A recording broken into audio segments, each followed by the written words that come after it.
L'histoire commence avec Charlie qui, avec son frère Sam, participe à une course d'aviron scolaire. Ils prennent de l'avance sur leurs rivaux et sont célébrés comme les vainqueurs. Après la course, Connor dit à Charlie que sa chance ne le sauvera pas la prochaine fois et jure de le battre. Sam montre fièrement sa médaille à Connor avant que les deux frères ne s'éloignent. Comme toujours, après le coup de canon du soir au coucher du soleil, Sam et Charlie regardent les bateaux amarrés dans leur port et rêvent de parcourir le monde ensemble en bateau. Lors de la cérémonie de remise des diplômes de Charlie, il reçoit une bourse en tant que capitaine de l'équipe d'aviron de l'école, sous les acclamations de ses camarades de classe et de ses amis.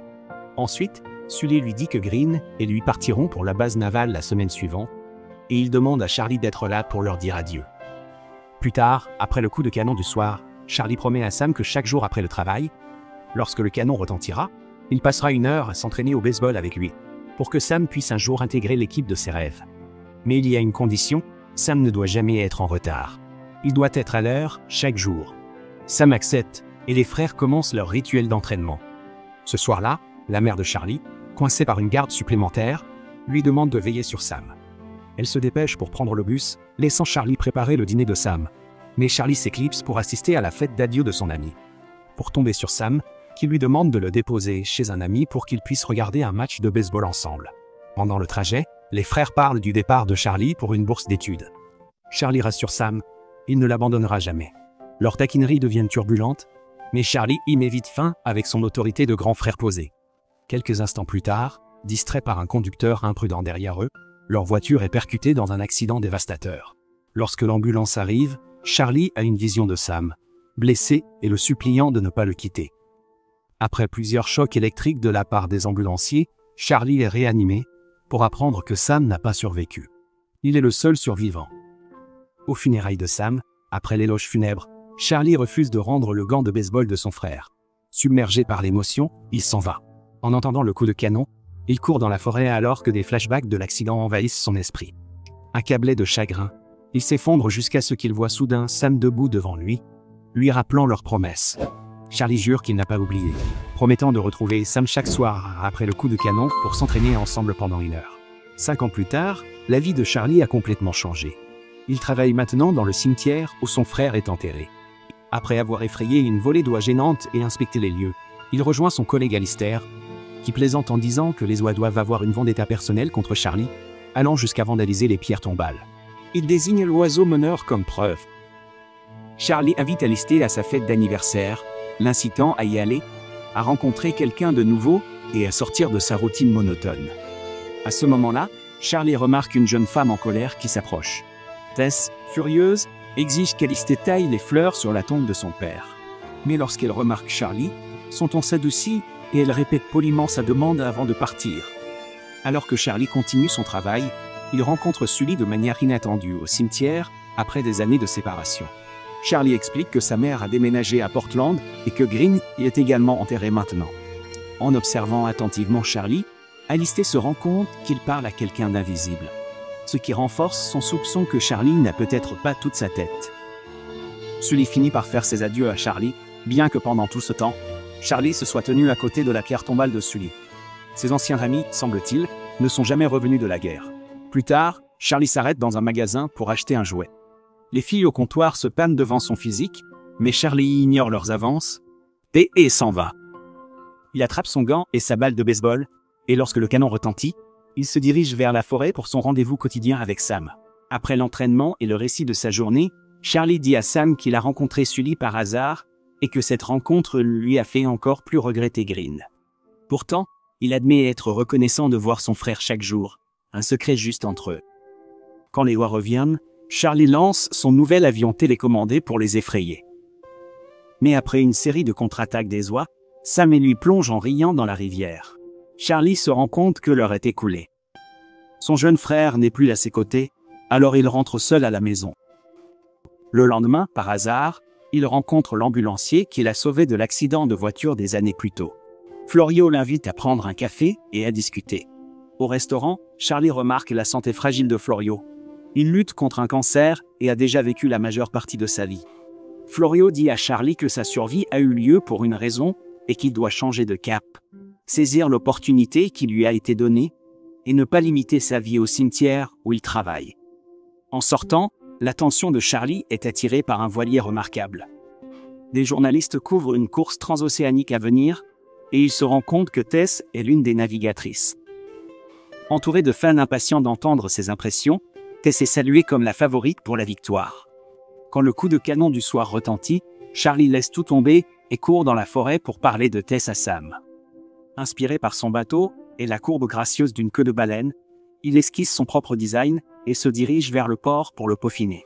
Là, il rencontre Alistair, qui l'invite à se joindre à la célébration de leur anniversaire.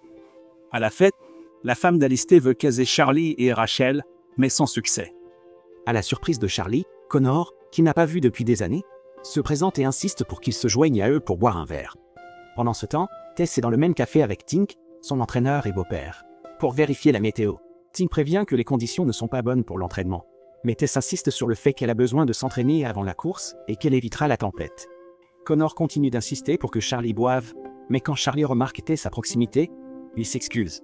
Connor le nargue à propos de l'accident, poussant Charlie à bout. Enragé, Charlie met Connor à terre et sort en trombe. Plus tard, en inspectant le bateau de Tess, il la croise et s'excuse pour son comportement. Il se lamente sur le fait que Connor est un crétin, et Tess révèle qu'elle était en fait au lycée avec Charlie. Elle le connaît depuis le début. Charlie lui montre son croquis, expliquant ses idées pour améliorer la conception de son bateau. Elle jette un coup d'œil au dessin dans son carnet. Charlie lui souhaite bonne chance pour la course avant de partir. Le lendemain, Tess vérifie à nouveau les conditions météorologiques avec son entraîneur. Malgré l'insistance de Tink pour qu'elle reste à l'écart de la tempête, Tess navigue délibérément en plein dedans, déterminée à se tester dans des eaux agitées avant la grande course. Plus tard, Charlie parle à Sam de la compétition transocéanique, disant qu'il pourrait facilement gagner, mais qu'il ne participera pas parce que Sam est la priorité sur tout. Il n'a aucun regret. Les frères jouent à leur jeu boué habituel sous la pluie, riant et profitant du moment. Après avoir chassé quelques oies, Charlie remarque Tess non loin de là. Elle avoue qu'elle a été prise dans le mauvais temps la nuit précédente et qu'elle a fini par s'endormir près de la tombe de son père. Charlie la ramène chez elle et soigne ses blessures. Curieuse, Tess lui demande pourquoi il n'est jamais retourné à la voile depuis sa mort. Charlie esquive, il lui racontera plus tard. Elle lui rappelle qu'elle sera absente de la ville pendant 6 mois pour la course. Puis elle s'en va. Calculant le temps avant le coup de canon, Charlie se dépêche d'inviter Tess à dîner chez lui avant de se diriger vers la forêt. Pendant l'entraînement avec Sam, il lui parle des plans pour le dîner. Ce soir-là, autour d'un repas et de boissons, Tess demande à Charlie de lui offrir son croquis de voilier en cadeau à son retour de la course. Quand Charlie se penche pour l'embrasser, elle change de sujet, expliquant pourquoi elle boite. Pendant la tempête, elle a été projetée sur le pont et blessée. Finalement, Charlie l'embrasse quand même. Mais Tess le repousse, disant qu'elle doit absolument rester concentrée sur la course. Elle ne le reverra pas avant 6 mois. Et elle ne peut pas se permettre d'être distraite mentalement. Elle part brusquement. Quelques instants plus tard, on frappe à la porte. Tess demande à Charlie de la retrouver dans la forêt.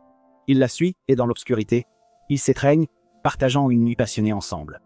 Charlie confie que ses cicatrices sur la poitrine sont dues au choc du défibrillateur qui l'ont ranimé. Tess les trouve magnifiques.